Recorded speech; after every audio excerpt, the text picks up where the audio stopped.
मेरी आवाज़ आ रही है बच्चों को? अस्सलाम वालेकुम बच्चों, welcome back once again, welcome back. Yes, good. Okay, table को ज़रा नीचे करना है। मैं ज़रा टेबल को नीचे करता हूँ, ये छुप जाएगा। चैट 2 मिनट के लिए छुप जाए, छुप जाए। नहीं, नहीं छुपेगी।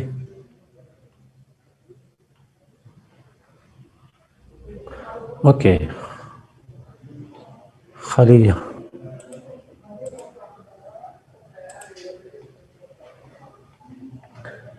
ओके।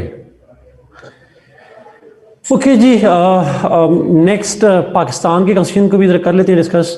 कोई 20-25-30 मिनट में ये ख़त्म हो जाएगा। फिर उसके बाद हम कुछ और डिस्कशन करेंगे कॉन्स्टिट्यूशंस के हवाले से।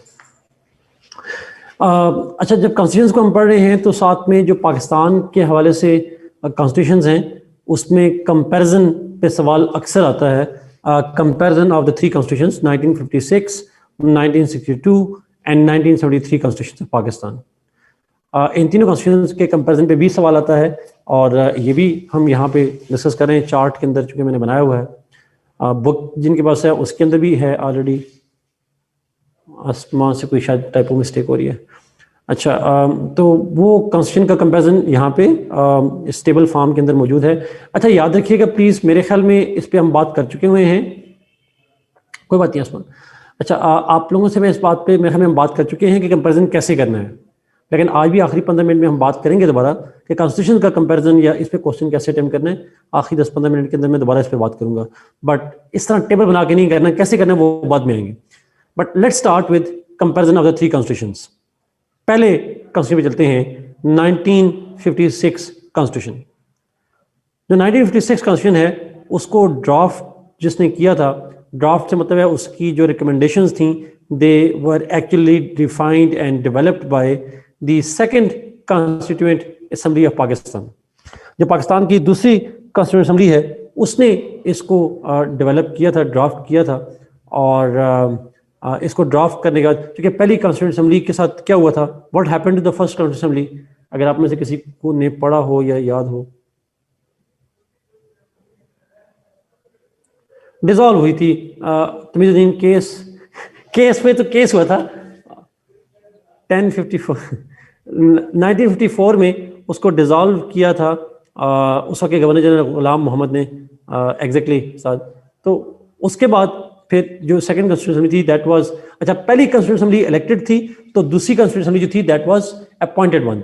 वो अपॉइंटेड असेंबली थी, इलेक्टेड नहीं थी। तो इस अपॉइंटेड असेंबली ने, जिसको अपॉइंट ही सिकंदर मिर्जा ने किया था, उस असेंबली ने, जो सिकंदर मिर्जा गवर्नर जनरल बने थे बाद में, तो उन्होंने ही इसको अपॉइंट किया, उन्होंने ही इस असेंबली के जरिए से ड्राफ्ट करवाया और वो फिर एनफोर्स किया गया। 1962 कॉन्स्टिट्यूशन किसने ड्राफ्ट किया था? It was drafted by the constitution reforms commission, लेकिन उस कमीशन की रिकमेंडेशंस को नहीं माना गया and general Ayub Khan then drafted and brought changes in it by himself. इसीलिए मैंने आपको थोड़ी देर पहले कहा था कि 1962 का जो कॉन्स्टिट्यूशन है, it is called one man constitution, या it is called tailor made constitution का लफ्ज जो है वो इस्तेमाल किया जाता है। 1973 का जो कॉन्स्टिट्यूशन है उसको हम कहते हैं it was drafted bye and approved by the national assembly of Pakistan. Parliament भी आप कह सकते हैं, but national assembly of Pakistan had approved the 1973 constitution. तो ये एक फंडामेंटल है कि किसने बनाए थे ये कॉन्स्टिट्यूशन। अच्छा, दूसरा जो है कंपैरिजन में, अगर हम जाएं नीचे वाले पेज के अंदर, तो जो 1956 का कॉन्स्टिट्यूशन है, इट वाज एनफोर्स्ड ऑन 23 मार्च 1956। 23 मार्च को एनफोर्स हुआ था। जो सेकंड कॉन्स्टिट्यूशन है अयूब खान साहब वाला, वो 8 जून को हुआ था। और जो करंट कॉन्स्टिट्यूशन था दैट वाज अप्रूव्ड ऑन या एनफोर्स्ड ऑन 14 अगस्त 1973। डेट्स याद रखना जरूरी है, 23 मार्च, देन 8 जून एंड देन 14 अगस्त।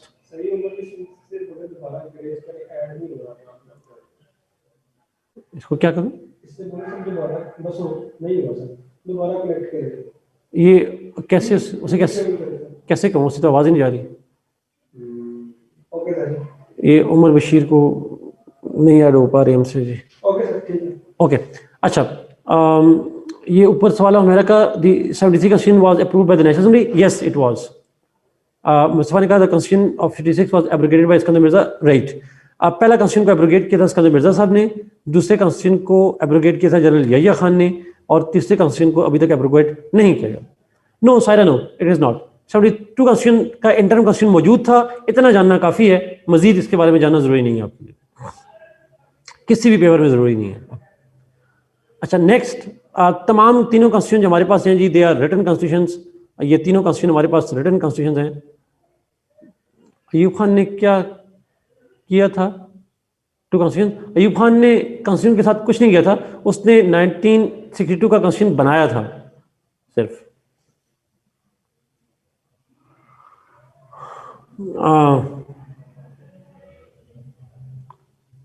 जो 1956 है, 62 है और 73 कॉन्स्टिट्यूशन है, ये तीनों जो कॉन्स्टिट्यूशन है ये रिटन कॉन्स्टिट्यूशन है पाकिस्तान के अंदर, कोडिफाइड रिटन कॉन्स्टिट्यूशन मौजूद है पाकिस्तान के अंदर। अच्छा, फिर नंबर ऑफ आर्टिकल्स कितने हैं? हमारे पहले कॉन्स्टिट्यूशन के अंदर 234 आर्टिकल्स थे, दूसरे में 250 आर्टिकल्स हैं और तीसरे में 280 आर्टिकल्स मौजूद हैं। अगर सवाल आता है जी, एक क्वेश्चन आया है जी प्राइवेट में कि अगर सवाल आता है पाकिस्तान में टोटल कितने कॉन्स्टिट्यूशन थे, तो आप लिखेंगे 4, सॉरी 3 कॉन्स्टिट्यूशंस, 4 नहीं लिखेंगे, इंटरनल कॉन्स्टिट्यूशन को आप काउंट नहीं करेंगे।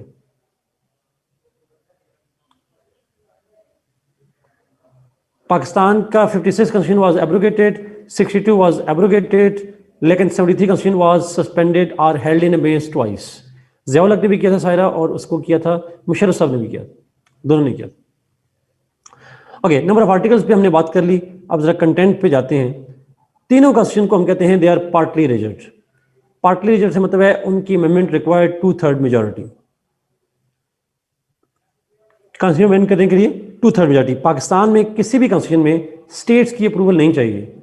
हाँ, states approval in 1973 constitution is only needed if it brings change in the boundaries of the province। जो बाउंड्रीज हैं अगर किसी प्रोविंस की, तो उसके अंदर कोई चेंज होगी तो फिर आपको चाहिए है कि आप उसकी जो प्रोविंस है उसकी असेंबली से अप्रूवल करवाएं। अदरवाइज स्टेट में, मैं स्टेट का यूज करूं, सॉरी जी, इसका मतलब प्रोविंसेस बेसिकली। सो अगर प्रोविंस की बाउंड्री चेंज हो रही हो तो फिर वहां पे रिक्वायर्ड होता है कि उस प्रोविंस की असेंबली जो है वो approval they. Otherwise normally it is not required. जैसे फाटा मर्जर हुआ तो चूंकि केपीके में मर्ज हुआ, केपीके की बाउंड्री एक्सपेंड हुई, तो केपीके की असेंबली से अप्रूवल लेना लाजमी था, अदरवाइज नहीं चाहिए था।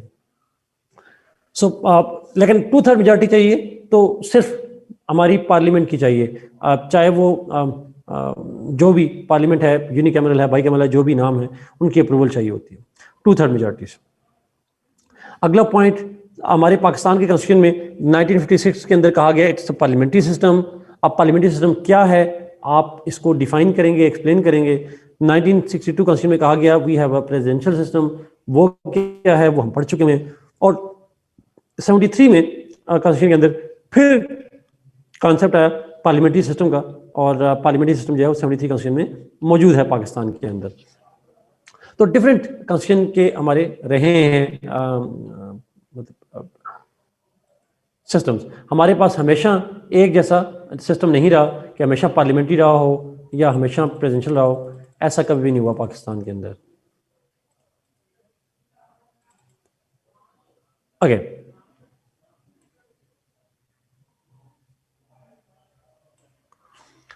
Coming to the next point, unicameral. 1956 constitution में Pakistan was declared to be a unicameral legislature. 1956 में पाकिस्तान के अंदर यूनिकैमरल था, जिसमें उसका नाम है हाउस ऑफ पीपल, और उसके 310 मेंबर्स थे। अब जरा देखिएगा जी, हाउस ऑफ पीपल 310 मेंबर्स, 310 में से 300 were elected, 10 seats were reserved, they were appointed। 300 seats जो इलेक्टेड मेंबर्स थे मुझे आप में से कोई बताएगा 1956 में जब कॉन्स्टिट्यूशन था तो उसमें हमारे कितने प्रोविंसेस थे? How many provinces we had?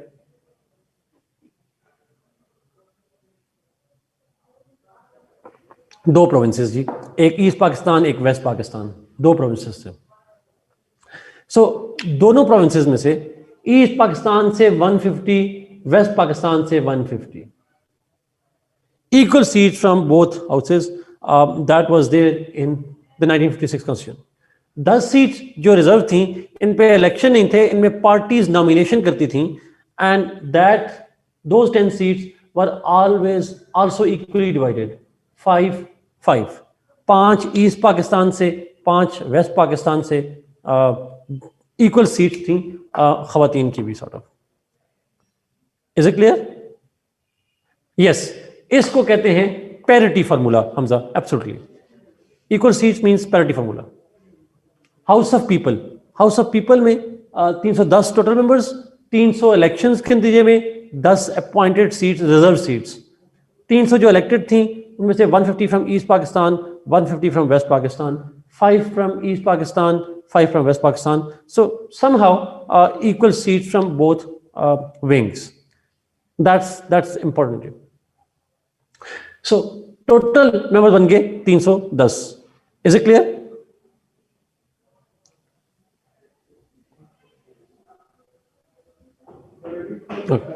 Okay.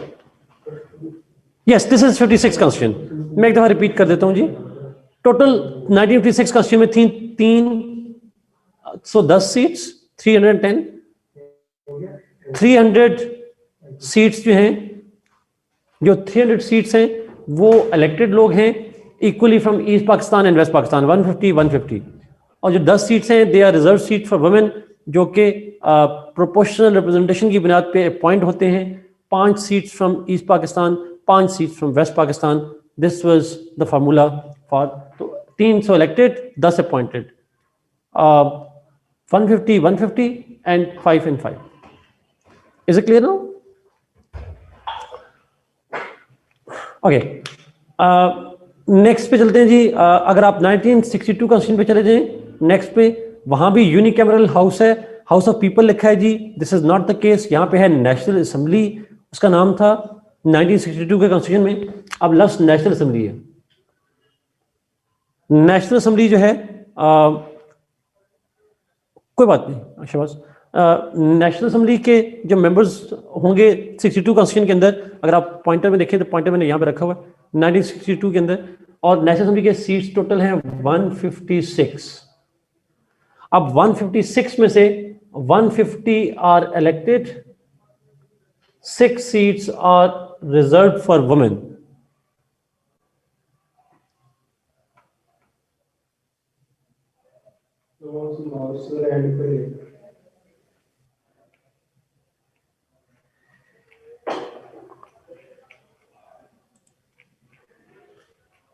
क्यों नहीं पे जा रहा?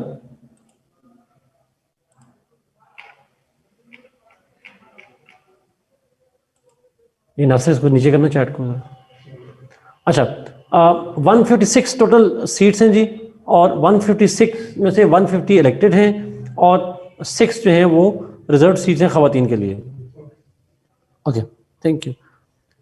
नाउ 150 सीट्स जो इलेक्टेड हैं उनमें से 75 from east Pakistan, 75 from west Pakistan, और जो 6 सीटें हैं 3 from east Pakistan and 3 from west Pakistan. So 156 divided by, उसको डिवाइड किया गया 150 प्लस 6 में। 150 75 ईस्ट पाकिस्तान से, 175 from west Pakistan, 3 and 3। Mustafa, उसके पीछे बहुत सारे रीजन से यहां पे हम खैर डिस्कस नहीं करेंगे जी। सायरा ऐसा ही है, later on this number was increase, लेकिन इनिशियली वही है। अच्छा, उसके रीजन की वजह ये थी कि आपने कॉन्स्टिट्यूंसीज को बड़ा कर दिया था, increase the constituencies. More important, क्योंकि हमने सिस्टम चेंज कर दिया था, प्रेसिडेंशियल में कन्वर्ट हो गए थे जी। रिजर्व सीट खवातीन के लिए जी, वहां भी 10 सीट खवातीन के लिए। अच्छा, मेरा आपसे एक सवाल है इंपॉर्टेंट, इस प्रिंसिपल को जिसमें इक्वल सीट्स थी, इसको क्या कहते हैं, what is it called? Saira उसमें से 200 इलेक्टेड सीट थी और फिर 18 सीट यहां पे थी। यस, उसको प्रिंसिपल ऑफ पैरिटी कहते हैं। प्रिंसिपल ऑफ पैरिटी का मतलब है equal seats from both of these houses. Yes. अच्छा, फिर 73 कॉन्स्टिट्यूशन में जाएं, 1973 कॉन्स्टिट्यूशन में, तो उसमें है बाई कैमरल लेजिस्लेचर।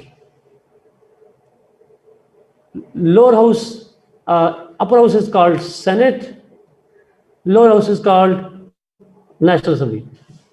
सेनेट की 104 सीट्स हैं, उनमें से 23 मल्टीप्लाइड बाय 4, 23। जी सायरा, इंटेलेक्चुअल्स उनको हम टेक्नोक्रेट सायरा कहते हैं। अच्छा, करंटली सेनेट के अंदर 23 फ्रॉम ईच प्रोविंस और 4 प्रोविंसेस हैं। 23 इंटू 4 कितने हो जाएंगे?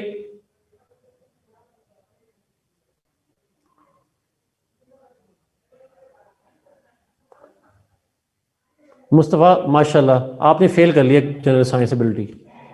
92 जी, 92 हो जाएंगे, plus 8 seats reserve for Phata, plus 4 seats for Islamabad. National assembly की सीट्स हैं 342। 342 में से 272 are elected, plus 60 seats reserved for women, plus 10 seats reserved for religious minorities. I repeat again, 272 for elected seats। जो आप कहते हैं नेशनल NA1 NA2, तो national assembly के हल्के हैं 272, 60 सीटें खवातीन के लिए, 10 सीटें माइनॉरिटी के लिए। अब ये फाटा मर्जर वाली जो अमेंडमेंट है, जिसको हम 25th अमेंडमेंट कहते हैं या 31st अमेंडमेंट भी कहते हैं, उस अमेंडमेंट के अंदर ये नंबर्स कम हो जाएगा, 6 नंबर्स विल बी रिड्यूस्ड। तो 342 से कम होके 336 हो जाएंगे अगले इलेक्शन में जाकर। यस, याद रहेगी ये बात।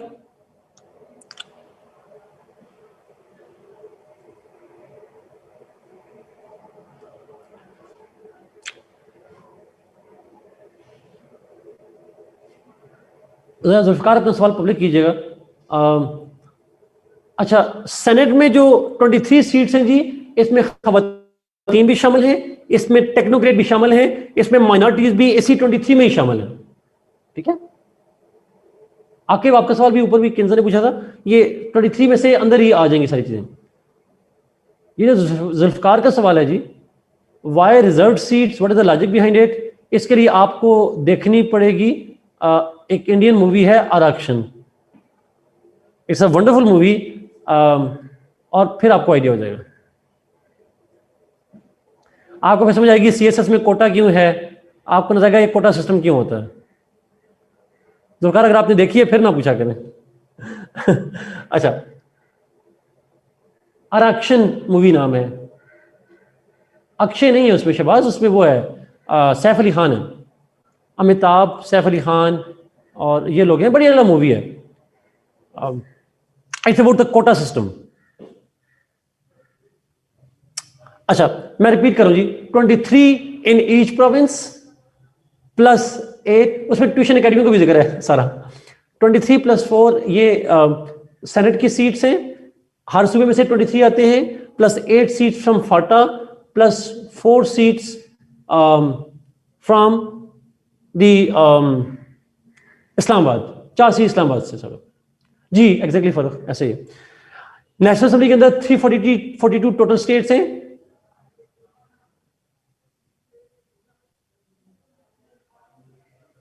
342 जो है वो टोटल सीट्स हैं, 272 elected, plus 60 reserve seats, plus खवातीन के लिए, plus 10 seats for religious minorities. 342 में से 272 elected, 60 reserve seat for women and 10 seat for religious minorities. GB merger अभी जब असद होगा तो फिर देखेंगे क्या होता है। अभी जीबी का नहीं आ रहा, अभी तक कोई उसका प्लान नहीं है, अगर होगा तो चेंज हो जाएगा। लेकिन इन 342 में से 6 सीटें कम हो जाएंगी, इलेक्टेड सीटें 6 कम हो जाएंगी अगले इलेक्शंस के बाद। अगर जीबी मर्ज हो जाता तो फिर चेंज हो जाएंगी सर। जी अहीम, ये पेपर मैट्रिक्स याद रखना जरूरी है और आपको लिखना भी है, ये जरूरी है।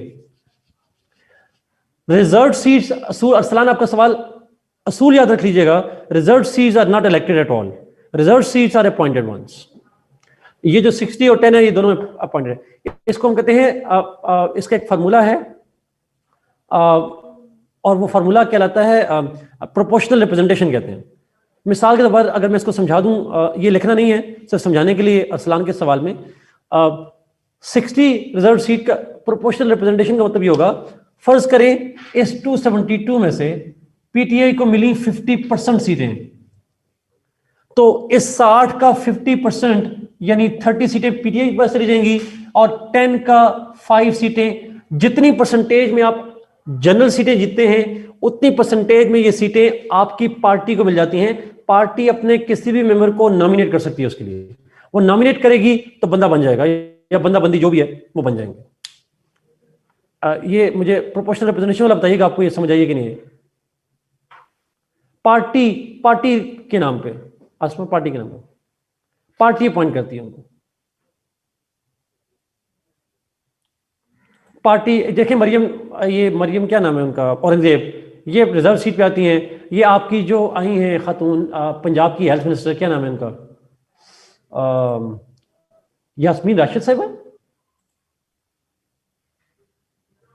यास्मीन राशिद, ये रिजर्व सीट पे आई हुई हैं सर खवातीन की, ये इलेक्शन लड़के नहीं आई हुई। सवाल आया जी सीएसएस में कैसे रिजर्व सीट पे अपॉइंट होते हैं फिर? अब इसका जवाब मेरे पास नहीं है। सीएसएस में इलेक्शन में ऐसे ही होता है। नहीं, स्पाइल सिस्टम ये नहीं होता, और होता है kind of स्पाइल system, but not exactly the same. ऐसा कहते नहीं है प्योर में, ऐसा कहना नहीं है आपने। अच्छा, ऊपर एक दो सवाल मुझसे मिस हो गए थे, मैं सवाल देखता हूँ जी। ऊपर एक दो सवाल थे। अच्छा जी, मेजॉरिटी जो होती है, जिसके पास जनरल सीट में ज्यादा मेजॉरिटी आ जाएगी, रिजर्व सीटें ज्यादा उसी के पास चली जाती हैं।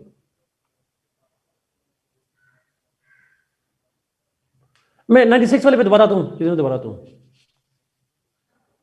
Yes, 6 because of Phata, yes Abdul Rahman, वो फिर अलग कॉम्प्लिकेशन हो जाएगी। लेकिन अब जीबी अगर मर्ज हो जाएगा, तो सीटें बढ़ सकती हैं दोबारा। लेकिन फाटा के मर्जर की वजह से 342 में से कम होकर 336 रह गई हैं। लाइक ताहिर, सरदार ताहिर खलील संधू इन फैसलाबाद हो सकते हैं जी।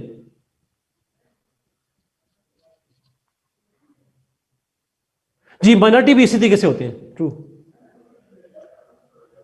ओके, अब आगे चलें जी, शुड वी मूव? ओके, तो ये करंट कॉन्स्टिट्यूशन क्या है, ये मैं नंबर्स का वेरिफिकेशन, ये नंबर्स आपने लिखने हैं पेपर में अगर आएगा सवाल तो, ये इंपॉर्टेंट।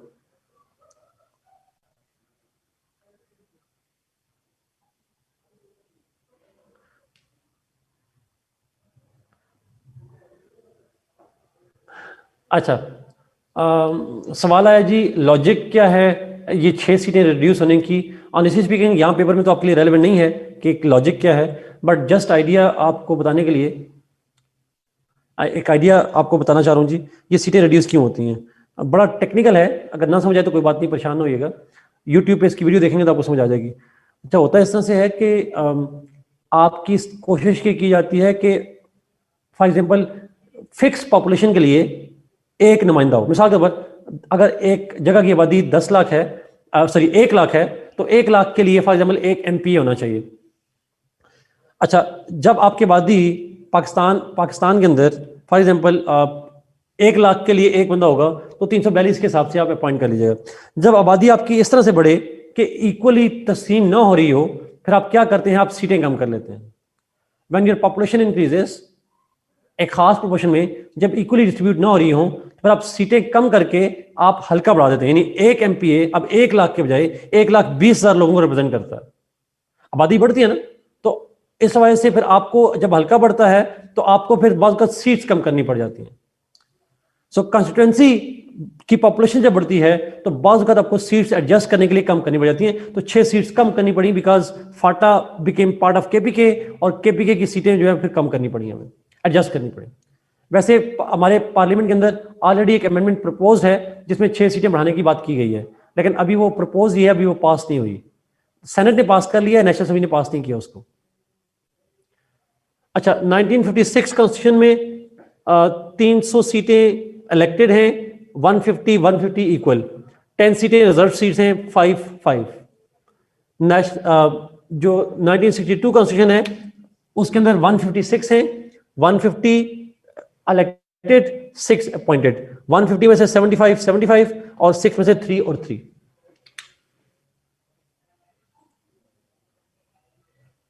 सवाल कैसे है अब्दुर्रहमान? सवाल डायरेक्ट आता है, कंपैरिजन का सवाल।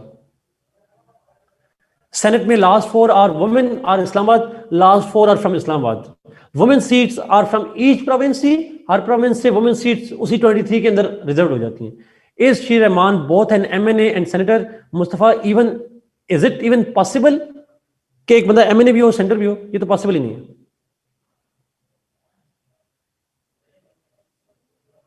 Naveed, no, answer is no.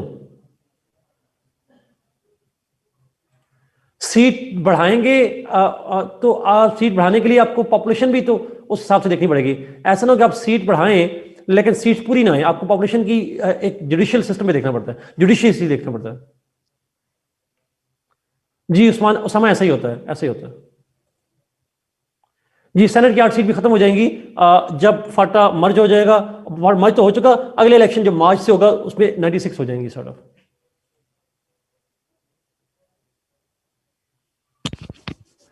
Ji sir, I will talk about that, I will talk about that, उसमें बात करूंगा। अच्छा, इज इट क्लियर? मैं आगे चलता हूं जी इससे। अगले पॉइंट पे जाइएगा, फेडरेशन वाला साथ। लेकिन ये क्वेश्चन भी बहुत रिपीटेडली पूछे गए, मैं इसलिए पढ़ा रहा हूं इसको कॉन्स्टिट्यूशन पे। और ये क्वेश्चन ऐसे हैं पाकिस्तान से रिलेटेड जो आपके पाकिस्तान अफेयर्स में भी आपके आते हैं सवाल। फेडरेशन पे चलते हैं। फेडरेशन जो है ऑब्वियसली बात है, यहाँ पे फेडरेशन के अंदर बहुत इंपॉर्टेंट डिबेट्स हैं। पाकिस्तान तीनों कॉन्स्टिट्यूशन में फेडरेशन रहा है। हम 1956 में भी फेडरेशन थे, हम 1962 में भी फेडरेशन थे, हम 1973 में भी फेडरेशन थे। फेडरेशन का मतलब होता है एक फेडरल गवर्नमेंट और 7 यूनिट गवर्नमेंट्स होती हैं। 1956 में हमारे पास एक फेडरल गवर्नमेंट थी और यूनिट्स कितने थे? How many units we had in 1956?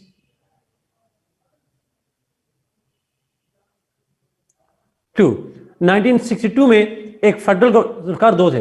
1 unit का मतलब होता है west Pakistan as 1 unit, east Pakistan भी यूनिट था, तो टोटल 2 बन जाते हैं यूनिट। 1 यूनिट का मतलब पूरा मुल्क 1 यूनिट नहीं है, इसका मतलब सिर्फ वेस्ट पाकिस्तान एक यूनिट है। अच्छा, आगे चलते हैं। 1962 में we had a federal government and how many provinces?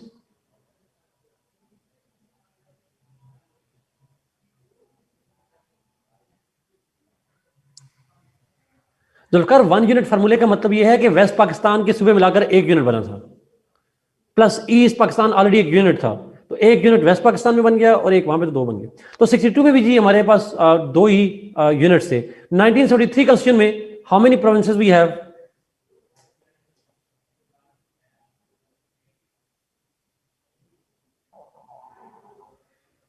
चार प्रोविंसेस हैं जी currently, there are 4 provinces. Punjab, yes, जो हमारे पास वेस्ट पाकिस्तान में 4 प्रोविंसेस हैं। अभी फाटा और जीबी बन जाता है तो फिर आप 5 कर दीजिएगा, अगर बन गया तो 2022 में बनेगा, 21 में तो नहीं, मतलब 22 वाले एग्जाम वाले लिखेंगे, फिलहाल तो कोई चांस नहीं है। एनीवे, नेक्स्ट चलते हैं। बस्तान कब ऐड हुआ था कुरतरैन? इट वाज एडेड इन 1970 में इसको ऐड किया गया। रिमशा, अब डिपेंड करता है जो भी लफ्ज कॉन्स्टिट्यूशन इस्तेमाल करेगा आप उसको उस हिसाब से लिखेंगे, अभी तक तो नहीं।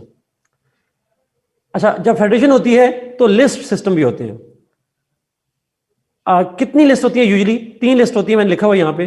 3 लिस्ट के नाम किसी को आते हैं?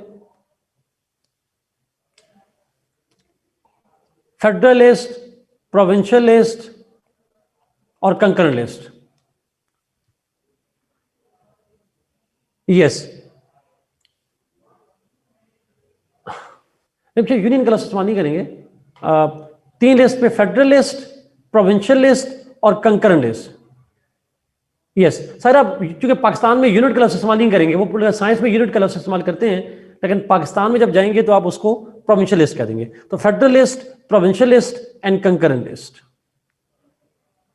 अच्छा, अब फेडरल लिस्ट जो है उसके ऊपर लॉ मेकिंग जो है वो फेडरल गवर्नमेंट करती है, प्रोविंशियल लिस्ट पे प्रोविंशियल गवर्नमेंट बनाएगी और कंकरेंट लिस्ट में कंकरेंट लिस्ट बनाएगी, सॉरी दोनों बनाते हैं, बोथ कैन लेजिस्लेट। ये सारी चीजें मैं पढ़ा चुका हूं आपको, फेडरेशन वाली चीजें। दोनों लॉ बना सकते हैं कंकरेंट लिस्ट में, कंकरेंट लिस्ट में दोनों लॉ बनाते हैं। बट अगर दोनों लॉज का क्लैश आ जाए, फेडरल के लॉ का प्रोविंस के लॉ के साथ क्लैश आ जाए, तो federal will prevail. Yes, exact. Residuary powers क्या होती हैं? What are residuary powers? Extra class नहीं करेंगे, आप कहेंगे जी left over powers, those that are not mentioned, remaining, left over, yes, other than mentioned, yes. तो वो 1956 कॉन्स्टिट्यूशन में दे दी गई फेडरल गवर्नमेंट को, they were given to the federal government. अच्छा, अब जिसको फेडरेशन का मीनिंग सही समझ आएगा वो मुझे इस सवाल का जवाब देगा। 62 कॉन्स्टिट्यूशन में जाएं जी। हाँ, यस उस्मान, ट्रू। 62 कॉन्स्टिट्यूशन पे आइएगा जरा प्लीज। मैंने लिखा इसमें एक ही लिस्ट थी with residuary powers with the provinces. जी अगला मैं सेंड कर दूंगा आपको। अच्छा, मेरा सवाल आप सुनिएगा प्लीज गौर से। 1962 कॉन्स्टिट्यूशन में एक ही लिस्ट है और रेजिड्यूरी पावर्स हैं प्रोविंसेस के पास। अब सोच के फेडरेशन की डिवीजन, फेडरेशन की डेफिनेशन सुन के खुद पढ़िएगा, फेडरेशन की डेफिनेशन अंडरस्टैंड कर अपने दिमाग में उसको रिवाइज करें और फिर मुझे बताएं वो एक लिस्ट कौन सी होगी, फेडरल लिस्ट होगी या प्रोविंशियल लिस्ट होगी या कंकरेंट लिस्ट होगी। साथ ने कहा फेडरल लिस्ट, फायदा ने कहा federal list. Federal, why federal? अगर प्रोविंशियल होती तो क्या हो जाता? Why not provincial?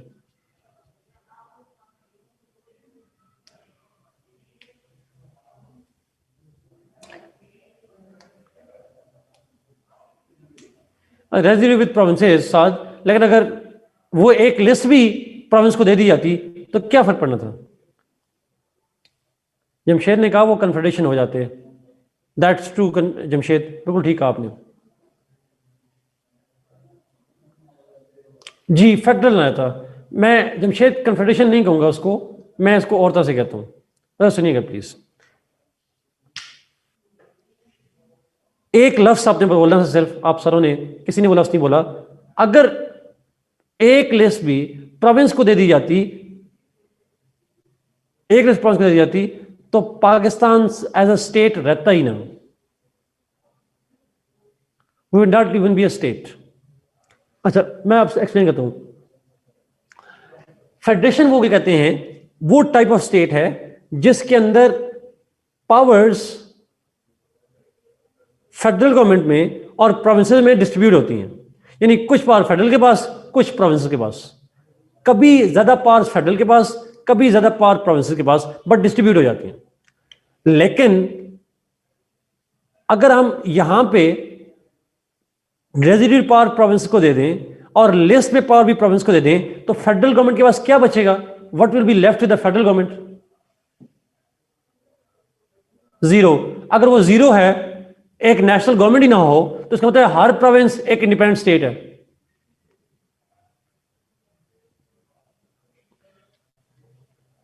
Ji exactly, फिर हमारी स्टेट ही ना होती, सॉर्ट ऑफ, ये याद रखिएगा। फिर 4 मुल्क होते हैं, 4 सूबे होते हैं, 4 मुल्क होते हैं, 4 स्टेट होते हैं, 4 सूबे ना होते, 4 मुल्क हो जाते हैं। एनीवे, आगे चलते हैं जी। पाकिस्तान के 73 कॉन्स्टिट्यूशन में, 73 कॉन्स्टिट्यूशन के अंदर अगर आप जाएंगे तो 73 कॉन्स्टिट्यूशन के अंदर 2 लिस्ट हैं करंटली हमारे पास। एक है फेडरल लिस्ट और एक है प्रोविंशियल लिस्ट। ऑब्वियसली बात है Mustafa, yes. Zeeshan, he is wrongly comparing too much powerful. America से ज्यादा पावरफुल हमारे सूबे नहीं है। यस, 2 लिस्ट हैं, federal list and provincial list की, और जो रेजिड्यूरी पावर्स हैं वो प्रोविंसेस के पास है। कंकरेंट लिस्ट थी बट 18th अमेंडमेंट में एबॉलिश कर दी गई यहां पे। तो ये आप बेसिकली लिखेंगे, हमारा फेडरल स्ट्रक्चर जो है इसकी आप बात करेंगे। नेक्स्ट पॉइंट है फंडामेंटल राइट्स। फंडामेंटल राइट्स को हम डिफाइन कर चुके हैं। These are rights that are inseparable part of the people, they are inalienable rights, जो कि हमेशा लोगों के पास होते हैं। Fundamental rights are usually protected by the constitution. अच्छा जी, सवाल है कि ये लिस्ट क्या होती है। फेडरेशन वाले लेक्चर में हमने पढ़ा था कि कॉन्स्टिट्यूशन पावर्स तकसीम करता है between the federal government and provinces. तो जो कौन सी पावर फेडरल के पास होगी, कौन सी प्रोविंस के पास होगी, ये लिख दिया जाता है। तो जब लिखा जाता है तो एक लिस्ट की फॉर्म में लिखा जाता है। फेडरल गवर्नमेंट की पावर जिस लिस्ट में लिखी जाती हैं उसको फेडरल लिस्ट कहा जाता है। जब जिस लिस्ट में प्रोविंस की पावर लिखी जाती है उस लिस्ट को प्रोविंशियल लिस्ट कहा जाता है।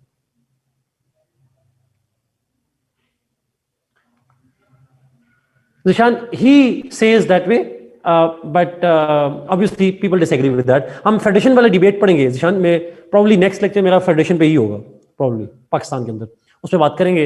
ये फेडरल गवर्नमेंट की कंप्लेंट्स हैं इसके बाद। अच्छा, फंडामेंटल राइट्स की बात कर रहे थे जी। फंडामेंटल राइट्स क्या होते हैं? They are inalienable rights. ये वो राइट्स हैं जो हमारे पास होने, हर इंसान का हिस्सा होते हैं। They stay with it and they are usually constitutionally guaranteed. Pakistan के तीनों कॉन्स्टिट्यूशन में these rights have been mentioned in the constitution. तो हम कहते हैं पाकिस्तान के अंदर fundamental rights are constitutionally protected.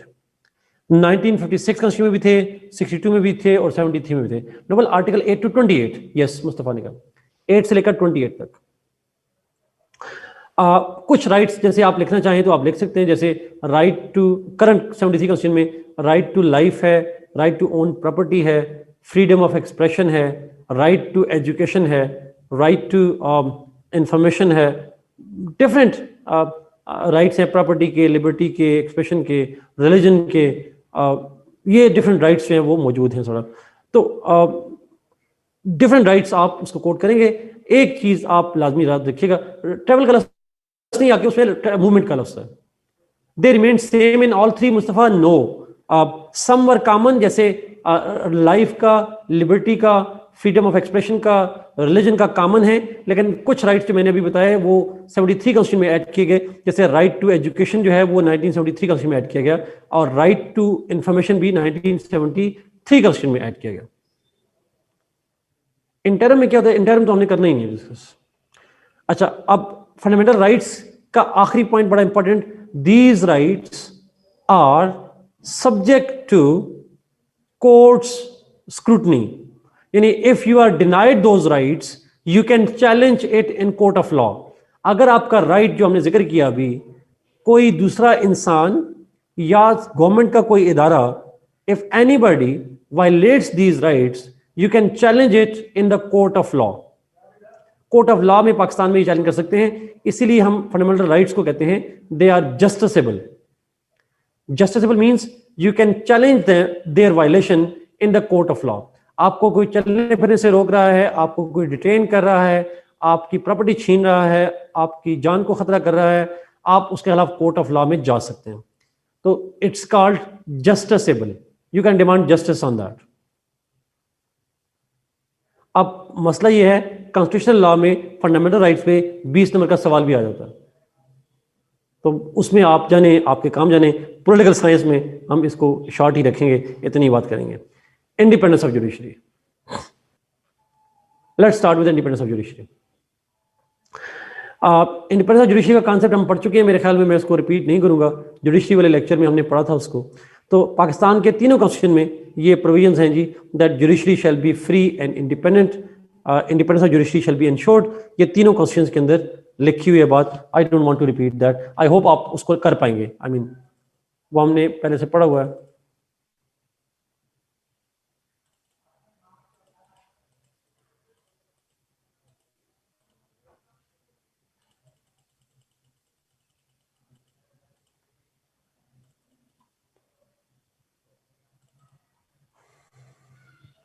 जी सद ऐसा ही है, ऐसा ही है। दे पॉलिटिकल साइंस कॉन्स्टिट्यूशन लॉ किसी हद तक एक दूसरे को कम्प्लीमेंट करते हैं। फिर कॉन्स्टिट्यूशनल लॉ में सिर्फ डेप्थ ज्यादा है। एक देखिए, एक छोटा सा पॉइंट हम फंडामेंटल राइट्स का यहाँ पे एक पैराग्राफ लिखेंगे और उसमें 20 नंबर का सवाल आपने कॉन्स्टिट्यूशनल लॉ में लिखना होता है। That's it.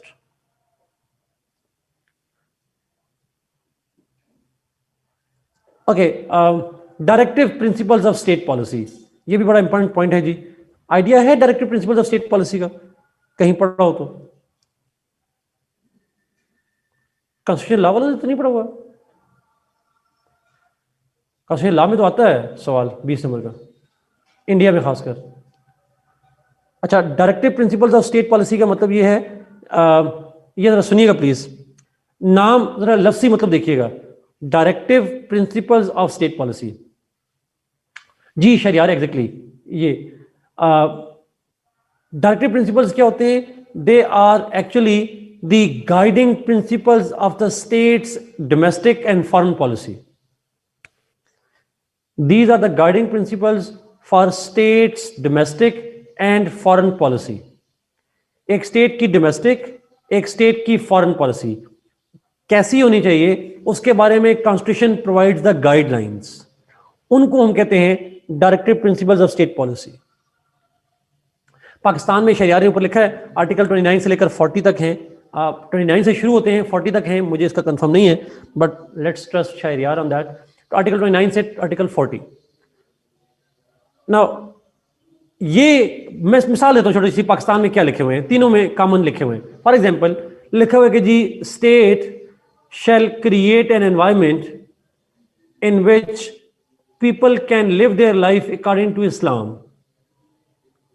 For example people, a state shall make policies, state shall create environment in which people can live their life according to Islam। अब उसका इंटरप्रिटेशन आप खुद कर सकते हैं जैसी भी हो। उसमें लिखा है कि जी state shall ensure that there is equality in Pakistan. तो ये इस तरह की पॉलिसी। फॉरेन पॉलिसी में चले जाएं तो उसमें लिखा हुआ है the state will ensure the friendly relations with the neighbours and brotherly relation with the Muslim states. मुसलमान मुल्कों के साथ अच्छे ताल्लुकात रखेंगे, ब्रदराना ताल्लुकात रखेंगे और बाकियों के साथ दोस्ताना ताल्लुकात रखेंगे। अच्छा, अब ये सारी चीजें लिखी होती हैं इसके अंदर। इस डायरेक्टिव प्रिंसिपल्स का सबसे इंपॉर्टेंट पहलू ये है that they are non binding part of the constitution. Usman, इसलिए मैंने जुमला बोल दिया, ये क्लियरली लिखा गया है they are not binding part of the constitution. इन पे अमल करे स्टेट तो ठीक, ना करे तो नहीं ठीक, बात खत्म। अमल करना जरूरी नहीं है स्टेट के लिए, स्टेट कोशिश करेगी, बट अगर स्टेट ऐसा अमल ना करे तो आप उसे कोर्ट ऑफ लॉ में चैलेंज नहीं कर सकते। उस्मान, ऐसे ही है जैसे अगर आप कहें कि हमारे आइन में लिखा है डायरेक्टिव प्रिंसिपल्स में मुसलमान वालों के साथ अच्छे ताल्लुकात, और हमारी गवर्नमेंट की अफगान गवर्नमेंट के साथ एक बॉर्डर पे फायरिंग हो जाए, आप कोर्ट में चले जाएं, भाई अफगानिस्तान वाले तो मुसलमान हैं, वहां क्यों फायरिंग की? आइन में तो लिखा हुआ है कि मुसलमानों के साथ अच्छे ताल्लुकात होंगे, तो आप कोर्ट में जाके चैलेंज नहीं कर सकते इस बात को। आप ये कि सऊदी अरबिया को नाराज क्यों कर दिया, कोर्ट ऑफ लॉ में जाके चैलेंज नहीं कर सकते चैलेंज, क्योंकि आपके आइन में अगर बेशक लिखा हुआ है बट आप उसको चैलेंज नहीं कर सकते कोर्ट में। So these are more like preachings, these are more like guidelines, but not the enforceable part of the constitution. Yes, suggestions can. Is it clear जी? अच्छा, ये इंडिया में भी है। अच्छा, ये इंडिया में भी है। Okay, let's go to the next part. अच्छा, 56 और 73 में तो नहीं है, बट 62 कॉन्स्टिट्यूशन के अंदर एक कॉन्सेप्ट है BD system, basic democracy system. अच्छा, बीडी सिस्टम क्या है? This is basically a local government system. ये यहां बोर्ड पे देखिएगा जी, बीडी सिस्टम एक लोकल गवर्नमेंट सिस्टम है which consisted of 80,000 members. Basic democracy local government system है जिसके 80,000 मेंबर्स होंगे। 80,000 में से 40,000 from east Pakistan, 40,000 from west Pakistan. 40,000 east Pakistan से, 40,000 वेस्ट पाकिस्तान के। Some of them are elected, some are them are officials. कुछ इसमें से इलेक्टेड लोग हैं, कुछ जो है वो अपॉइंटेड है। जी, ये सिर्फ 1962 कॉन्स्टिट्यूशन में लिखा हुआ है चार्ट में। मैं फिर रिपीट करूं, 80,000 टोटल मेंबर्स है बीडी मेंबर्स का, 40,000 ईस्ट पाकिस्तान से, 40,000 वेस्ट पाकिस्तान के। Some of them are elected, some of them are appointed. ये नंबर बाद में अमेंडमेंट करके बढ़ा के 1,20,000 कर दिया गया था, फिर 60 हो गए थे। 80,000 से बढ़ा के कितने कर दिए गए? 120,000, 60। Again elected appointed mix members. इसका काम क्या है? BD members perform 3 functions. 62 constitution में उनको 3 काम दिए गए। 1, to elect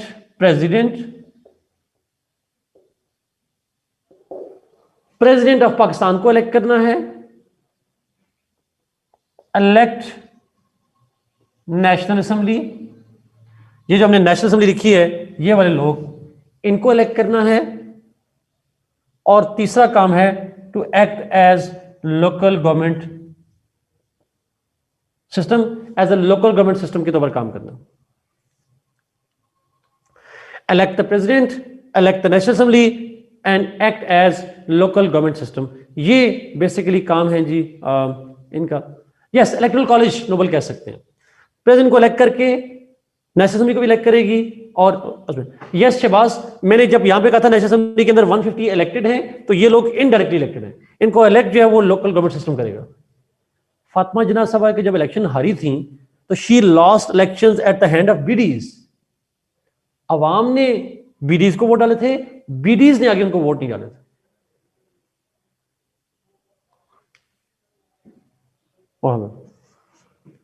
so electing president, ये बेसिकली 3 फंक्शन है जी लोकल गवर्नमेंट सिस्टम के वहां पे, जो कि करंटली नहीं है।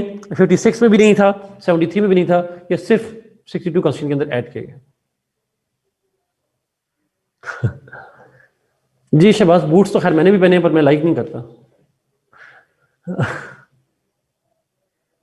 अच्छा, इज इट क्लियर जी? इस पे कोई सवाल तो नहीं?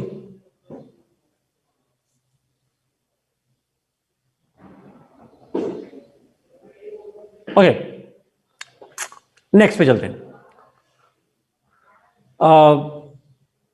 ये ले, मैं साइड पे हो गया जी, तस्वीर ले लें। आफ्टर अमेंडमेंट 80,000 से बढ़ा के 120,000, 1,20,000 कर दिए गए।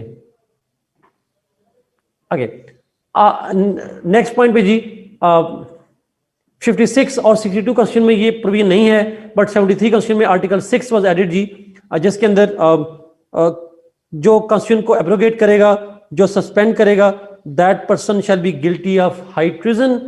आर्टिकल 6 ऐड कर दिया गया, जिसके अंदर कहा गया कि अब इस कॉन्स्टिट्यूशन को एब्रोगेट नहीं किया जा सकता, सस्पेंड नहीं किया जा सकता। अगर कोई ऐसा करेगा तो that person shall be guilty of high treason, संगीन गद्दारी का मुर्तकिब होगा। That's what was added into that constitution, article 6। ये 56 में भी नहीं था, 62 में भी नहीं था, इसीलिए वो आइन नहीं रहे, वो खत्म कर दिए गए। अब 73 कॉन्स्टिट्यूशन के अंदर ऐसा नहीं कर सकते आप। अच्छा, पहले लफ्ज में सिर्फ एब्रोगेशन था, लेकिन अब लफ्ज सस्पेंडेड भी ऐड किया गया 18th अमेंडमेंट के अंदर।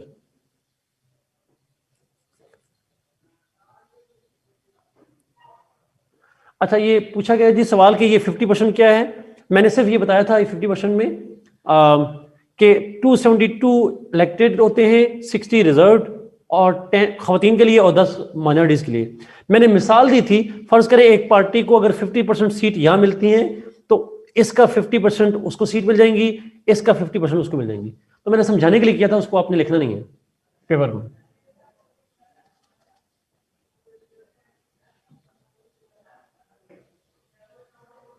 It was manipulated by 8th Amendment? No, it was not. शुरू से ही ऐसा था। अच्छा, सेकंड लास्ट पॉइंट जी। अच्छा, वैसे हाई ट्रीजन का तो गिल्टी होगा। आर्टिकल 6 की लॉ में पनिशमेंट क्या है? अब आइन में नहीं लिखी हुई, बट आर्टिकल 6 की पनिशमेंट क्या है? अगर कोई ऐसा करता है, हाई ट्रीजन हो गई, गिल्टी हो गया। 18th अमेंडमेंट 18वीं तरमीम के बाद ऐड किया गया है। जी आपने ठीक लिखा जी, मिनिमम पनिशमेंट है उसकी लाइफ इंप्रिजनमेंट और मैक्सिमम पनिशमेंट है death penalty. Capital punishment last है, मिनिमम लाइफ इंप्रिजनमेंट है हाई ट्रीजन की। सेकंड लास्ट पॉइंट जी, official languages in 1956 constitution Urdu and Bengali, 1962 में उर्दू एंड बंगाली, और 73 में हमने बंगालियों को निकाल दिया, पीछे बच गई उर्दू। जी शहबाज। तो हमारी लैंग्वेजेस जो हैं वो शुरू में दो थी, और 73 कॉन्स्टिट्यूशन में एक लैंग्वेज बच गई, उर्दू वाली लैंग्वेज। पनिशमेंट वाला पॉइंट दोबारा रिपीट कर रहा हूं जी। आर्टिकल 6 के अंदर कहा गया जो बंदा कॉन्स्टिट्यूशन को सस्पेंड करेगा या एब्रोगेट करेगा वो गिल्टी कहलाएगा, वो हाई ट्रिजन का गिल्टी होगा। हाई ट्रिजन मतलब संगीन गद्दारी का मुर्तकब होगा, और उसकी पेनल्टी लॉ में डाल दी गई minimum life imprisonment, maximum death penalty. Okay, let's come to the last part of this discussion जी, और वो है इस्लामिक प्रोविजंस। 1956 में कुछ इस्लामिक प्रोविजंस थी। For example, no law shall be made against Islam. मुल्क का नाम था Islamic republic of Pakistan. Objective resolution was preamble of the constitution, और कहा गया head of the state must be Muslim. ये पूरा तो नहीं है, इसमें और भी होगा। हाँ ये भी है, तभी मैं कहूं मैं नहीं कर सकता ऐसा।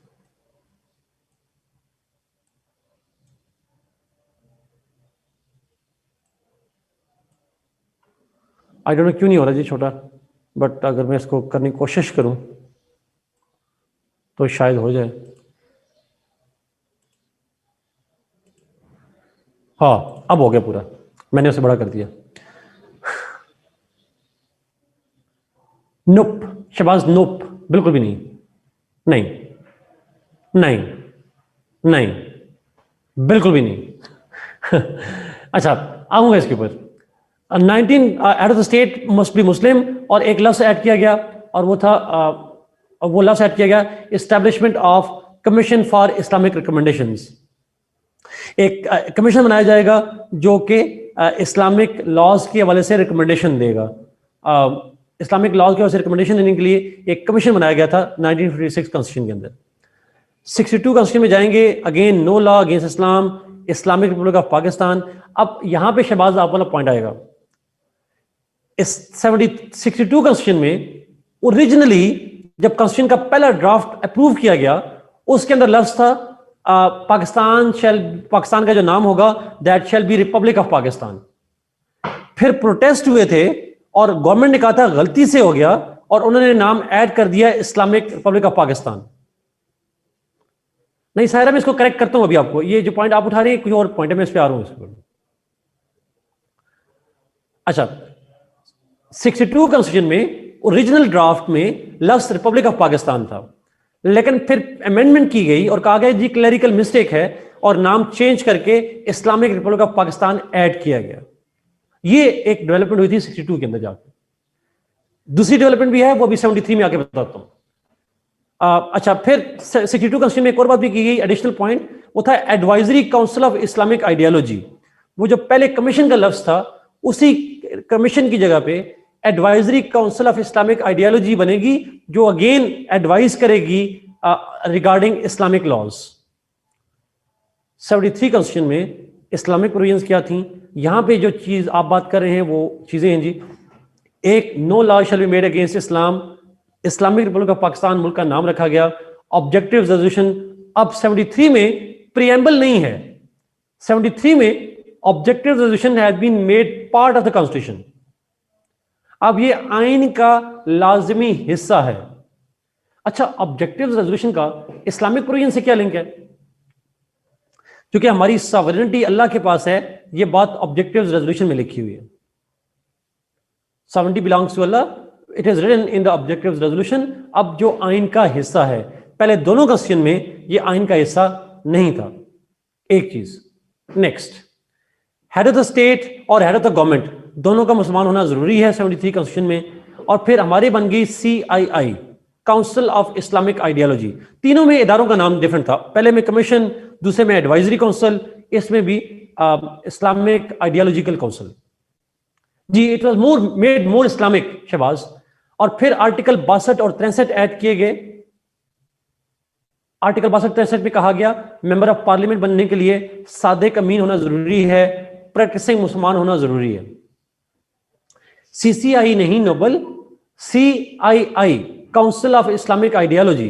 हम इस्लामिक प्रोविजंस पढ़ रहे हैं, council of Islamic ideology CII। CII, CII फिर कहूंगा ये ना CCI और चीज है। अच्छा, अब जो बात आप करें शहबाज और जो सायरा कर रही थी बात, उसको जरा प्लीज यहां नोट कीजिएगा।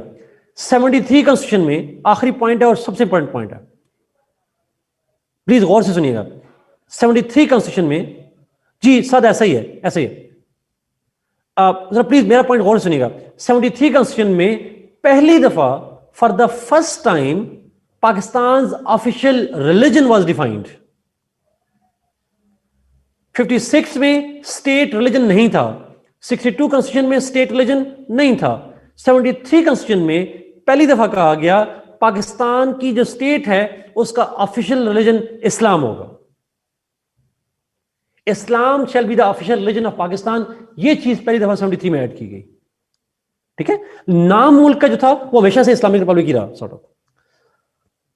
आखिरी प्रोविजन, लास्ट प्रोविजन, 73 कॉन्स्टिट्यूशन में न सिर्फ इस्लाम को रिलीजन कहा गया स्टेट, बल्कि अगला काम किया गया, the Islam, the definition of Muslim was added in 73 constitution. मुसलमान कौन होता है इसकी डेफिनेशन ऐड की गई 73 कॉन्स्टिट्यूशन में। और अमेंडमेंट कौन सी थी?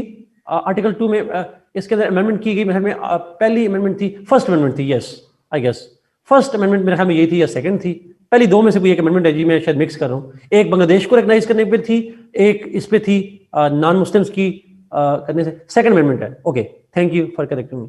सेकंड कॉन्स्टिट्यूशनल अमेंडमेंट जो थी that was about defining Muslim and therefore declaring Ahmadis as non Muslims. ये बेसिकली सारी डिस्कशन है जी। This is all about the constitution of Pakistan. Pakistan के कॉन्स्टिट्यूशन पे कोई सवाल है पूछें, फिर मैंने आखिरी 15 मिनट हैं उसमें 5 मिनट लेने हैं कुछ टर्म्स को इंट्रोड्यूस करवाने में, और फिर 10 मिनट में पेपर अटेम्प्ट बताना है आपको। Any question on Pakistan 3 constitutions? Paper में सवाल कैसे आता है? कंपैरिजन बता चुका हूं।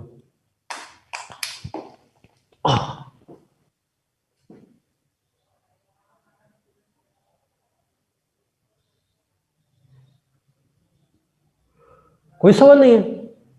आर्टिकल 62-63 पढ़ने वाला है, वैसे ज्यादा बताने वाला कम है, जिसमें क्वालिफिकेशन और डिसक्वालिफिकेशन लिखी गई हैं पार्लियामेंट का मेंबर बनने के लिए, और उसमें कुछ प्रोविजंस इस्लामिक डाली गई, जैसे मेंबर ऑफ पार्लियामेंट बनने के लिए आपको सादिक और अमीन होना जरूरी है, जो एक इस्लामिक कंडीशन है, और साथ प्रैक्टिसिंग मुसलमान होना जरूरी है, यानी पक्का मुसलमान होना जरूरी है सब। नो तायरा, बिकॉज अमेंडमेंट्स आपके लिए सारी इंपॉर्टेंट नहीं है, आपके लिए अमेंडमेंट 2 इंपॉर्टेंट है, 18th अमेंडमेंट और फाटा मर्जर वाली अमेंडमेंट। आर्टिकल्स कोट करेंगे एग्जाम में हमजा, नॉट नेसेसरली, कोई एक हद कर ले तो कर ले, बाकी नहीं करने की जरूरत।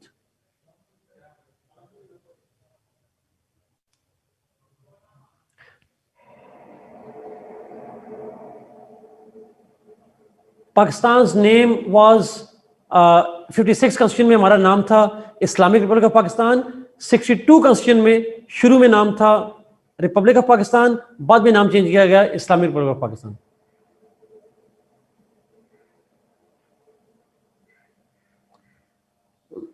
Thank you Jazeena and welcome.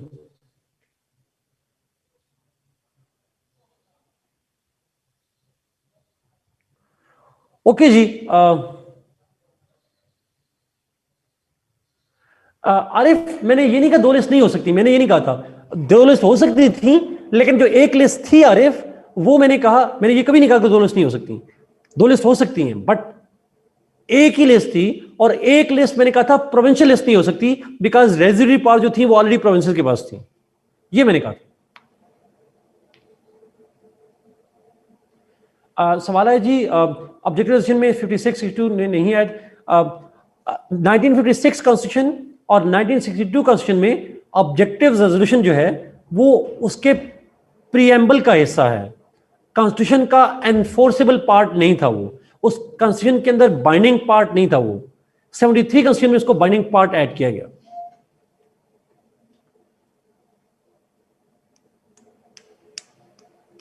No Saira, no, उनके अंदर दो छोटी सी चीजें बेसिक इन्फॉर्मेशन एमसीक्यूज के लिए चाहिए होती हैं कि वहां पे यूनिकैमरल है, बाई कैमरल है, इस तरह की चीजें चाहिए, वो चार्ट आपके साथ मैं खुद शेयर करूंगा, वो आपको पढ़ने की जरूरत नहीं है, वो चार्ट जो मैं आपको दूंगा उसमें वो ध्यान रखें एमसीक्यू उसमें से आ जाएगा शायद, बाकियों की जरूरत नहीं है आपको। ओके, लेट्स गो फॉर कुछ टर्म्स हैं जी अमेरिका के कॉन्स्टिट्यूशन के अंदर जो टर्म्स आपको आनी चाहिए, फिर मैं जाऊंगा बाकी डिस्कशन के ऊपर। अमेरिकन कॉन्स्टिट्यूशन के अंदर कुछ टर्म्स हैं जैसे आपने शायद सुनी हो, मुझे बताते जाइएगा। एक है स्पॉइल सिस्टम,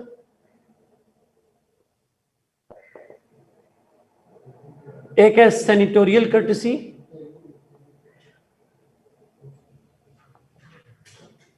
अच्छा ये टर्म्स जरा देखते जाइएगा।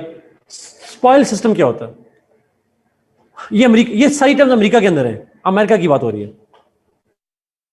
ओ ये टीवी बंद हो गया, पर मुझे नजर नहीं आ रहा, बच्चे को कुछ पूछेंगे तो मैं इसको ऑन करना पड़ेगा।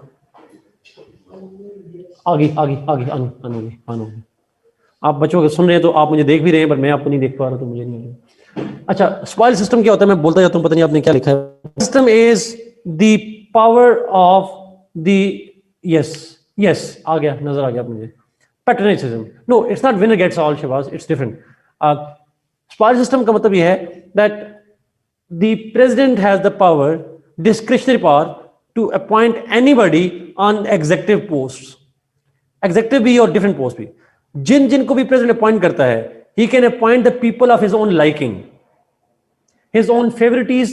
किसी ने पूछा था कि अमेरिकी प्रेसिडेंट जब अपॉइंट करता है तो मेरिट क्या होता है, तो अमेरिका में मेरिट नहीं होता, वहां पे प्रेसिडेंट की अपनी ही मर्जी से, कोई क्राइटेरिया नहीं है। अमेरिका का जज बनने के लिए क्या क्वालिफिकेशन चाहिए? कोई क्वालिफिकेशन नहीं चाहिए, एक ही क्वालिफिकेशन चाहिए कि आप प्रेसिडेंट की नजर में अच्छे हो, प्रेसिडेंट की गुड बुक्स में हो। तो spoil system is the powers of the US president to appoint anybody at different posts, cabinet में, जजेस में। वो एक अनपढ़ बंदे को सुप्रीम कोर्ट का जज लगा सकता है। वो अपनी बेटी को, yes it is still practice, अपनी बेटी को क्या बनाया उसने, देखें जरा, सन इन लॉ तो मेरा बाद में आता है ना, पहले अपनी बेटी को उठाकर बना दिया और फिर कह रहा था कि मैंने अपनी बेटी को बनाना है यूएन के अंदर एम्बेसडर बनाना है, सॉरी वर्ल्ड बैंक का चीफ बनाना था। यस ट्रू साइड, ये बेसिकली होता है। नहीं साथ कहां है बालिश हुआ है, अभी देखें उसने सुप्रीम कोर्ट की अपनी बंदी को, एमी को बनाकर सुप्रीम कोर्ट का जज बना दिया, अभी उठाकर देखें कहां है बालिश हुआ। ऐसा बनाया ना उसने। आपको पता है रेक्स टिलरसन जो था ट्रंप का जो पहला, no no not at all, Trump ने अपनी बेटी को बनाया हुआ। अब आप और उसके मुझसे और क्या मिसाल मांग रहे हैं साथ, अपने बिजनेस पार्टनर रेक्स टिलरसन को उठाकर सेक्रेटरी ऑफ स्टेट लगा दिया, बिजनेस पार्टनर था उसका, उसको उठाकर लगा दिया। तो यहां पे अपनी मर्जी से लगा देते हैं। एग्जैक्टली हम जज भी रिटायर नहीं होते। अच्छा सेंटोरियल कर्टेसी, इसका आइडिया है सेंटोरियल कर्टेसी अमेरिका में ऑलमोस्ट जी शुरू से जी जो ना ट्रंप जाएगा तो आके बाइडेन ने सारी अपॉइंटमेंट नहीं कर देनी है सारी, हाँ अप्रूवल कंफर्मेशन चाहिए होती है जरा, आप ठीक करें, मैं बिल्कुल नहीं देखना चाहता। अच्छा सेंटोरियल कर्टेसी क्या होती है? कर्टेसी मैं बताता हूं जी, कर्टेसी का मतलब पता है? आई अज्यूम पता ही होगा ना, करें मेरा कर्टेसी का नहीं मतलब पता। कर्टेसी क्या होती है? कर्टेसी कर्टेसी होती है, मेहमान नवाजी का लफ्ज तो नहीं कहेंगे, कर्टेसी मुरव्वत को कहते हैं, मेहरबानी नहीं, मुरव्वत का लफ्ज ज्यादा मुनासिब हो जाएगा इसके लिए। अच्छा सेंटोरियल कर्टेसी होता यह है अमेरिका में, आम तौर पर यह होता है कि आम तौर पर यह होता है कि अमेरिका में अगर किसी स्टेट, 50 स्टेट्स हैं उनकी, किसी एक स्टेट से कुछ बंदों की अपॉइंटमेंट होनी हो, लेट्स सपोज कैलिफोर्निया से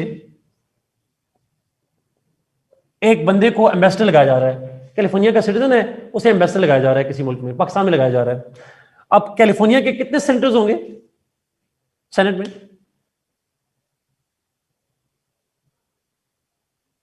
2, उस्मान 3 कहां से आ गए सेनेटर्स? 50 स्टेट में से 2-2 हो जाएंगे। गलती से हुआ है मेरे ख्याल में, इट शुड बी 2, यस। अच्छा, अब क्वेश्चन इज, हर स्टेट में से 2 जाते हैं।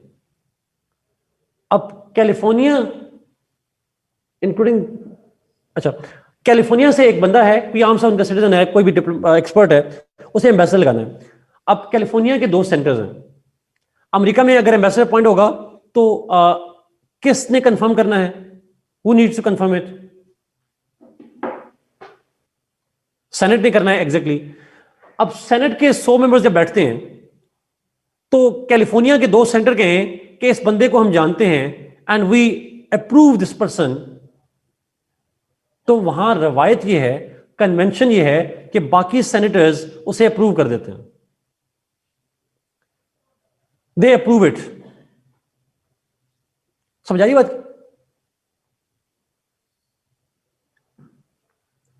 If the senators from where the person belongs, if they approve it, the rest of the senate approves. अब मेरा सवाल आपसे एक और ही है, अब अमेरिकी प्रेसिडेंट ने डिप्लोमेट को अपॉइंट करना है, उसे पूरी सेनेट को कन्विंस करना चाहिए या जिस स्टेट से है वो उस स्टेट से उन 2 सेनेटर्स को कन्विंस करना चाहिए?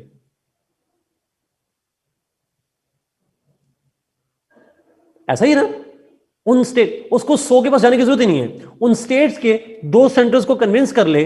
बाकी तो अमेरिका ने ट्रंप को, जो सॉरी ट्रंप कह रहा हूं, यूएस प्रेसिडेंट कर्टसी में अपॉइंटमेंट से पहले उन 2 सेनेटर्स को कंसल्ट करता है, बिकॉज उसे पता है कि उन 2 सेनेटर्स ने अपोज कर लिया, सेनेट सारा रिजेक्ट कर देगा, तो उन सेनेटर्स को कर्टसी में कंसल्ट करता है president before appointment, because he knows if they approve it, the rest of the senate will also approve it.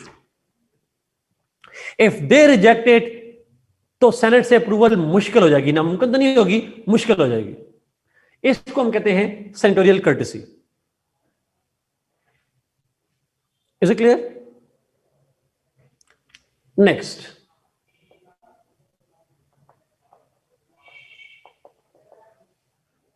फिलिबस्टरिंग। ये पॉसिबल है, ये रवायत है, जरूरी नहीं ऐसा हो, but this is usually what happens.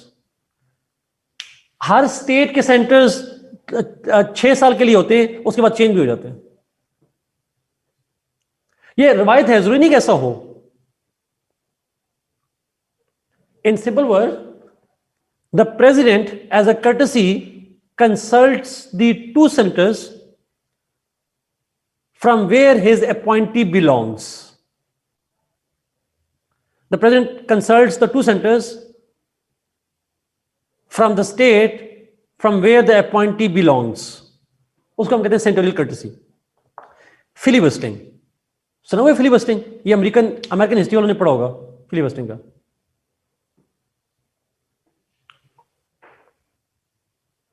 America के अंदर उनके सेनेटर्स की पावर है, अमेरिका में उनके सेनेटर्स की पावर है that they can speak for as long as they wish, they can make long long long long speeches as long as they wish. America में एक सेनेटर ने he made a speech for 42 hours.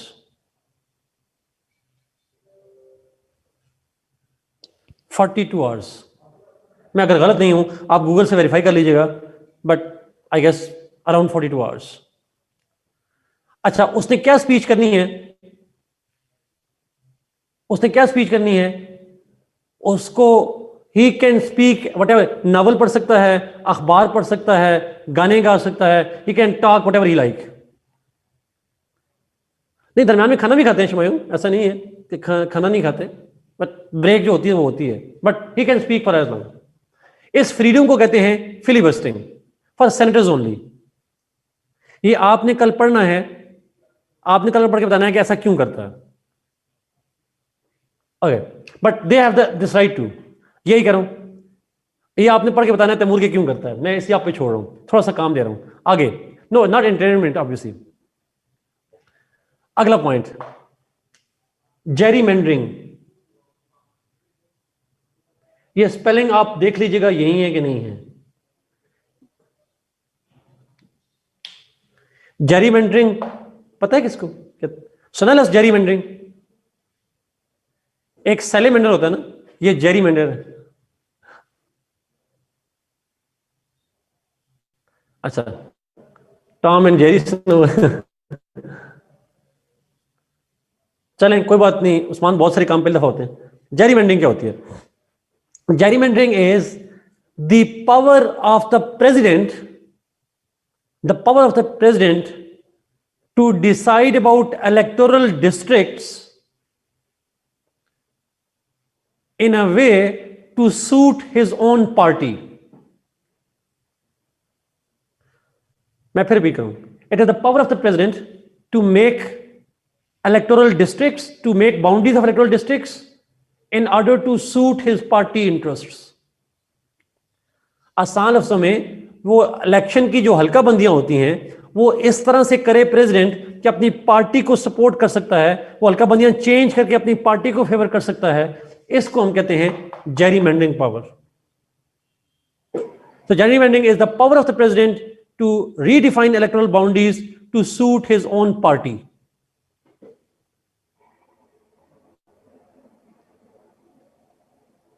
Is it clear?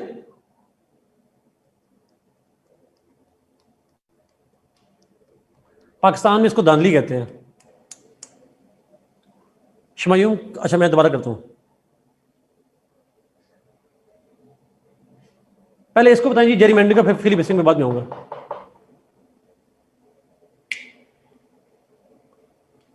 Is it clear और not? शमायूम ने कहा clear नहीं है, बाकियों को क्लियर हुआ है कि नहीं हो रहा? जेरीमेंडरिंग का नहीं हुआ, दोबारा। हल्का बंदियां पता है किसे कहते हैं? हल्का बंदियां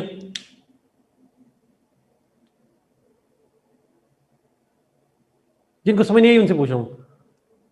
हल्का मतलब आपके ये एमपी होता है ना, एमपी या एमएनए होता है, एक खास हल्के के लोग वोट डाल सकते हैं।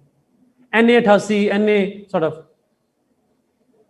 पीए 40, 50, 60 जो भी होता है आपका, पीपी पंजाब में कहते हैं, सिंध में पीएस कहते हैं। अच्छा, उस हल्का बंदियां कौन करता है? पाकिस्तान में इलेक्शन कमीशन करता है, गवर्नमेंट नहीं करती। अमेरिका में ये इख्तियार होता है प्रेसिडेंट का, बाउंड्री अमेरिका में प्रेसिडेंट का इख्तियार होता है दैट ही, उसको ना वहां पे कॉन्स्टिट्यूएंसी का लफ्ज के बजाय हमजा इस्तेमाल करते हैं डिस्ट्रिक्ट्स, इलेक्टोरल डिस्ट्रिक्ट। वो प्रेसिडेंट इलेक्टोरल डिस्ट्रिक्ट जो डिफाइन करता है। पाकिस्तान में ये फिक्स्ड है, यस दे आर फिक्स्ड, लेकिन चेंज भी होती हैं हर उसके बाद मर्दमशुमारी के बाद, हर सेंसस के बाद अरबा चेंज हो जाती हैं वो। लेकिन अमेरिका में हर प्रेसिडेंट चेंज कर सकता है उसको अपनी मर्जी के अकॉर्डिंगली।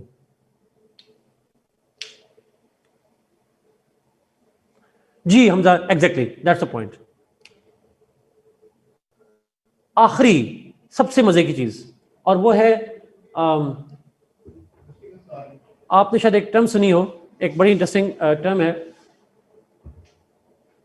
अब मुझे वो टर्म भूल गई है, एक मिनट ठहरिएगा, मुझे सोचने दीजिएगा। एक टर्म है जी, वो टर्म में रिपीट करने लगा हूं। हाँ, डेजिग्नेटेड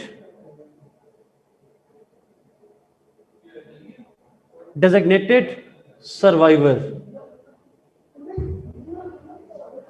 डेजिग्नेटेड सर्वाइवर जी, ये लास्ट टर्म है जो आपको आनी चाहिए। अगर आप में से किसी ने सुना है तो मुझे बताएं। Have you heard the designated survivor? ये एक सीजन है जी अमेरिका का, ये सीजन भी देखिएगा अगर आपको टाइम मिला। जी 7 मैंने सारा सीजन देखा, बहुत मजे का सीजन है, 3 सीजन है इसके अंदर। होता है क्या है एग्जैक्टली सुनिएगा प्लीज। होता ये है अमेरिका में, जब अमेरिकी president joint sitting of Congress से स्पीच करता है, when he makes a speech with the joint sitting of the Congress, तो उस स्पीच को सुनने के लिए स्पीकर भी बैठा होता है, सेनेट को जो प्रिजाइड करता है वाइस प्रेसिडेंट वो भी बैठा होता है, प्रेसिडेंट भी होता है, उसके अंदर तमाम कैबिनेट भी बैठी होती है। तो अमेरिका में इसको कहते हैं लाइन ऑफ सक्सेशन सारी बैठी होती है कि प्रेसिडेंट ना हो तो उसके बाद कौन बनेगा, उसके बाद कौन बनेगा, उसके बाद कौन बनेगा, सारे लोग वहां बैठे होते हैं। तो डर ये होता है कि वहां ब्लास्ट हो जाए, और ब्लास्ट हो जाए या उस पर हमला हो जाए और वो सारे लोग मर जाएंगे, तो अमेरिका में प्रेसिडेंट कौन बनेगा? कोई वारिस नहीं होगा अमेरिका का, आसान लफ्जों में प्रेसिडेंट का वारिस खत्म हो जाएगा। तो फिर वो क्या करते हैं, वो किसी एक मिनिस्टर कैबिनेट वाले को छुपाकर किसी बंकर में छुपा देते हैं। He is hidden somewhere in the bunker, ताकि अगर बाकी सारे मारे जाएं तो कोई एक ऐसा हो जो फिर बंकर से बाहर आए और अमेरिका का प्रेसिडेंट बनकर उनको लीड करे। अच्छा, अब इंटरेस्टिंग सी बात यह है, बड़ी इंटरेस्टिंग बात यह है, आमतौर पर अमेरिका में कभी ऐसा वाकया हुआ ही नहीं। अमेरिका में कभी ऐसे नहीं हुआ। There are a lot of bunkers उधर उस्मान, अमेरिका में कभी ऐसा हुआ नहीं है। बट इसीलिए वो क्या करते हैं, अमेरिकी प्रेसिडेंट जिस बंदे को सबसे नापसंद करता हो उसे छोड़ के आ जाता है। जैसे आपको घर वाले नहीं कहते किसी जगह शॉपिंग करने जाना हो तो आपके तुमने जाके क्या करना है, तुम घर में ही रहो। जो घर में सबसे आपको जिसको घर में छोड़ के जाते हैं ना, वो घर में सबसे नापसंदीदा आदमी होता है। ये अक्सर होता है। तो आरिफ मैं भी ऐसा ही हूं, तो इसलिए मैंने कहा आपको सर। तो अमेरिका में उसी को प्रेसिडेंट छोड़ के जाता है कि तुमने आके क्या सुन के करना है, तुम घर बैठो जाके, उसे छुपा के रखते हैं। That's called designated survival. Anyway जी, ये ट्रेडिशन है, रवायत है उनके यहाँ। हमजा आई अंडरस्टैंड दैट जी। I will end over here. इसको इंशाल्लाह नेक्स्ट क्लास के अंदर मैं शुरू करूंगा पेपर के हवाले से, और फिर मजीद बात करेंगे। ये टर्म्स के मीनिंग आपको आने चाहिए, एमसीक्यूज में आते हैं। मरियम मैं नेक्स्ट क्लास में शुरू करूंगा, अभी बच्चों की क्लास है, नेक्स्ट क्लास में रिपीट करूंगा इसको। God bless you, be safe. Next class में हम शुरू करेंगे जी, थोड़ा सा टर्किश मिलिट्री की बात करेंगे और थोड़ी सी बात करेंगे फ्रेंच जुडिशरी की, और फिर हम जाएंगे पाकिस्तान की फेडरेशन के ऊपर। Thank you so much, God bless you.